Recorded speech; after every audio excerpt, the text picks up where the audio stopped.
Toe juffrou uitvind in matriek en juffrou swanger, hoe was daai gevoel?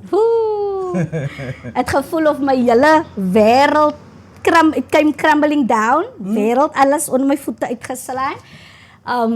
Obviously vir my ouers was dit net so 'n groot skok geweest want ek was dan nou die voorbeeldige dogter geweest, A-kandidaat op skool en daar is ek nou swanger.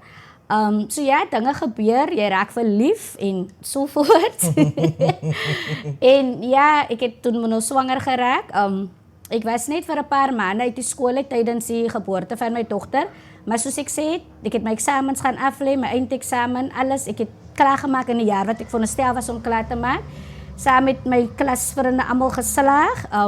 En ek het 'n kwalifikasie gekry wat vir my toegelaat het om verder te gaan studeer. So ten spyte van daai knocks, het ek nog steeds vooruitgekom. En ek moet sê, die ondersteuning van ouers en familie baie belangrik. Ek kon dit nie sonder hulle doen nie.